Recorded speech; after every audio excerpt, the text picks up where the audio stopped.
চট্টগ্রামে টানা ১১তম দিনের মতো চলছে গ্যাস সংকট।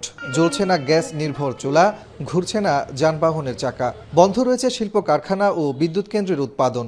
নগরীর ফিলিং স্টেশনগুলোতে ভোররাত থেকেই যানবাহনের কয়েক কিলোমিটার দীর্ঘ লাইন, আবার কোথাও কোথাও সরবরাহ একেবারে বন্ধ। ঘন্টার পর ঘন্টা অপেক্ষা করে কাঙ্ক্ষিত গ্যাস না পাওয়ার অজুহাতে আদায় করা হচ্ছে দ্বিগুণ ভাড়া। পরিবহন খাতের পাশাপাশি এ সংকটের সবচেয়ে বড় ধাক্কা লেগেছে বিদ্যুৎ ও শিল্প খাতে। জাতীয় গ্রিড থেকে গ্যাস কম পাওয়ায় বিদ্যুৎ খাতে দৈনিক সরবরাহ ৩৮ মিলিয়ন ঘনফুট থেকে কমিয়ে ৩০ মিলিয়ন ঘনফুট করা হয়েছে। এতে কমেছে বিদ্যুৎ উৎপাদন।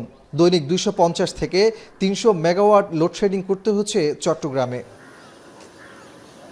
গ্যাস সংকটের আঁচ লেগেছে বাসাবাড়িতেও।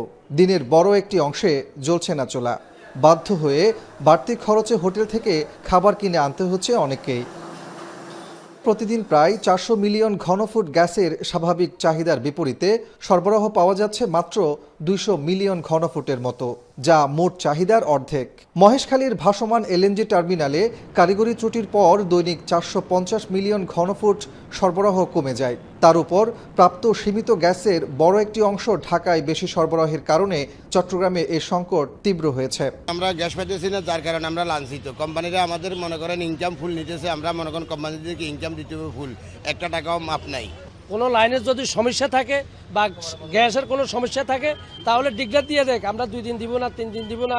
৭২ ঘন্টা ময়েশ্চার লক সমৃদ্ধ লিলি হুইপ শিয়া মিস্টিক গ্লোয়িং বডি ওয়াশ। শিয়া বাটারের গুডনেস স্কিন রিপেয়ার করে রাখে সফট ও গ্লোয়িং, ছড়িয়ে দেয় লং লাস্টিং ফ্রেগন্যান্স।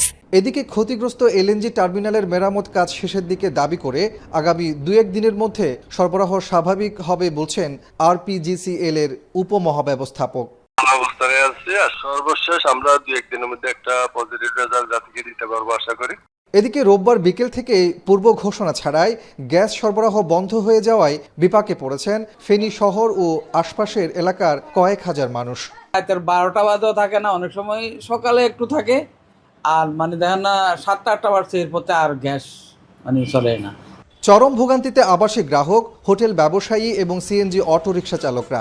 কেন্দ্রীয়ভাবে গ্যাসের সরবরাহ কমিয়ে দেওয়ায় এ পরিস্থিতি সৃষ্টি হয়েছে বলে জানিয়েছেন ফেনী বাখরাবাদ গ্যাস অফিসের ব্যবস্থাপক কিরণ চন্দ্র রায়। দ্রুত গ্যাস পরিস্থিতি স্বাভাবিক হবে বলে জানান তিনি। কাজী মাহফুজ, এখন চট্টগ্রাম।